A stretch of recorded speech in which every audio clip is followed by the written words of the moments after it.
बहुत सारे बच्चों में देखिए खौफ होता है नेगेटिव मार्किंग का। अब खौफ क्या है, और खौफ भी बच्चे सच्चा बिठा दिया गया है वो क्योंकि खौफ बेटा दोनों ही चीजों का बच्चे को लगता है, एक तो नेगेटिव मार्किंग का, एक तो नेगेटिव मार्किंग हो गई सर, और ऊपर से नॉर्मलाइजेशन और कर दिया, तो नॉर्मलाइजेशन बेटा नॉर्मलाइजेशन से और डरा दिया। नॉर्मलाइजेशन को भी लोगों ने नेगेटिव मार्किंग की तरह पेश कर दिया कि भैया नॉर्मलाइजेशन ऐसा है, भैया नॉर्मलाइजेशन ऐसा है, जितना ज्यादा सही करोगे, जितना ज्यादा सही करोगे और गलत कम करोगे तो आपको नुकसान कम होगा नॉर्मलाइजेशन में। ऐसा लोग बोलते हैं बच्चों, पर ऐसा नहीं है। मैं आपको बेटा ऐसे एग्जांपल दे सकता हूं, दिल्ली पुलिस भी एसएससी ने कराया था, आपको भी पता है। दिल्ली पुलिस का हाल फिलहाल में सबसे लेटेस्ट एग्जाम हुआ है, उसमें मैं आपको बता सकता हूं, एक जैसी शिफ्ट बेटा, एक जैसी तो शिफ्ट मतलब सेम शिफ्ट बच्चे की, दो बच्चे एक जैसी शिफ्ट, दोनों ही बच्चे 67 क्वेश्चन अटेम्प्ट, ये भी 67 क्वेश्चन, ये भी 67 क्वेश्चन। बेटा हमने तो वही दो पकड़े ना जो हमारे काम के थे। हालांकि ऐसा कैसे हो सकता है बेटा 67, और इत्तेफाक देखो कि बेटा मुझे सिर्फ वो बच्चे चाहिए थे जो बराबर लगभग अटेम्प्ट करके आए, तो ज्यादा कोई जगह 68 होगा बस, लेकिन क्वेश्चन दोनों के सही थे। कितने? 55 क्वेश्चन, और इसके भी 55 क्वेश्चन सही बच्चा।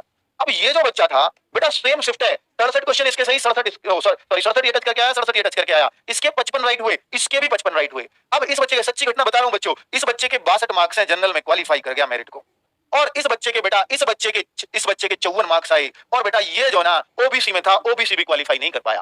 तो देखिए 55 क्वेश्चन वाले के 54 मार्क्स हैं और 55 क्वेश्चन वाले के 62 मार्क्स हैं, ऐसा, और जबकि दोनों बराबर ही अटेम्प्ट करके आए थे। तो आप बिल्कुल भी इस बात पे मत जाना कि भाई ज्यादा अटेम्प्ट करेंगे तो नुकसान होगा। और ये सर फिर कैसे हुआ, जब सेम ही शिफ्ट थी, सेम ही सही किए दोनों ने, इतने ही गलत किए, तो फिर ऐसा कैसे हो गया इनके साथ? ऐसा तो नहीं होना चाहिए, तो मार्क्स बराबर बनने चाहिए थे। तो बच्चों इसका कारण मैं आपको बताता हूँ, फिर इनके मार्क्स में क्यों फर्क था। तो मैं हमेशा बोलता हूँ बेटा कि निराधार कोई बात नहीं करता, ठीक है, पर इसका फॉर्मूला आज तक किसी ने किसी को दिखाया भी नहीं है, ना खोल के बताया। डकवर्थ लुईस की तरह ये नियम बनाया हुआ है एक टेबल का, ठीक है बच्चों। तो अगर मैं आपको बताऊं तो इसमें नॉर्मलाइजेशन के लिए बेटा आपको ये इस बच्चे ने जो किया वो क्वेश्चन किए जो थोड़े बेटा इजी क्वेश्चन, इसने इजी सारे सही कर दिए, और कुछ हार्ड क्वेश्चन जो बाकी बच्चे कम कर पा रहे थे, यानी जो बाकी बच्चे कम कर पा रहे थे, ऐसे एक दो क्वेश्चन ऐसे भी अटेम्प्ट किए, इजी अपने भी सही कर दिए, और हार्ड क्वेश्चन भी इसने एक दो जो बच्चों के बहुत कम के सही थे वो भी अटेम्प्ट कर डाला। और बेटा ये जो बच्चा था इसने इजी वाले में से भी गलत कर दिए, जिसको सब लोग सही कर रहे थे ऐसे क्वेश्चन भी गलत कर दिए। चलो हार्ड भी एक आध सही किया होगा, पर इसने इजी अपने सारे सही कर दिए। तो बेटा जो क्वेश्चन इजी होते हैं, जो क्वेश्चन आपकी पहुंच में होते हैं, उनको कभी गलत मत करना, ठीक है, नहीं तो वो नॉर्मलाइजेशन में आपको बिल्कुल नीचे ले जाते हैं। तो बच्चों आए हुए क्वेश्चन में हमेशा एक बात बोलता हूं कि अगर आपको एग्जाम क्लियर करना है, नौकरी लेनी है, तो जो क्वेश्चन आपको आ रहा है उसको गलत मत करना बच्चों।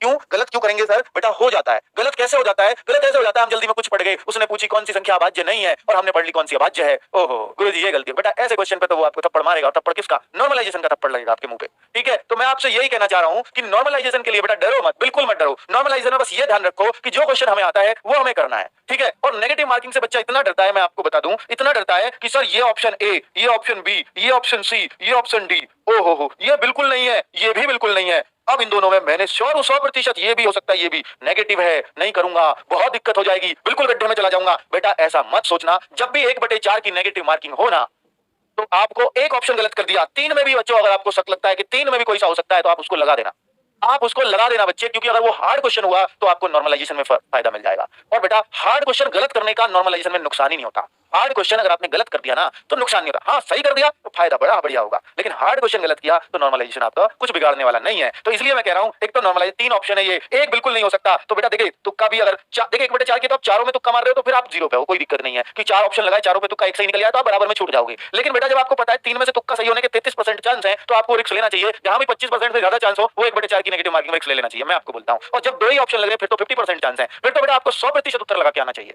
100% आपको अपना उत्तर लगा के आना चाहिए। तो नेगेटिव से कभी 1/4 की से डरना नहीं। अगर हाँ चारों में से कोई से उत्तर मारना है तो भाई फिर बिल्कुल डरना, फिर तो जरूर डरना, फिर अटेम्प्ट मत करना। देखिए हमें चारों में से कुछ पता ही नहीं है, ले भाई यूं लगा दिया, तो भाई वो तो मत करना। लेकिन अगर आपने एक ऑप्शन भी कट कर दिया तो फिर तुक्का जरूर लगाना, तो फिर नेगेटिव आपका कुछ नहीं बिगाड़ने वाली बच्चों, ठीक है। तो मैं आपको बस इन 2 चीजों के डर को निकालने आया था। तो बेटा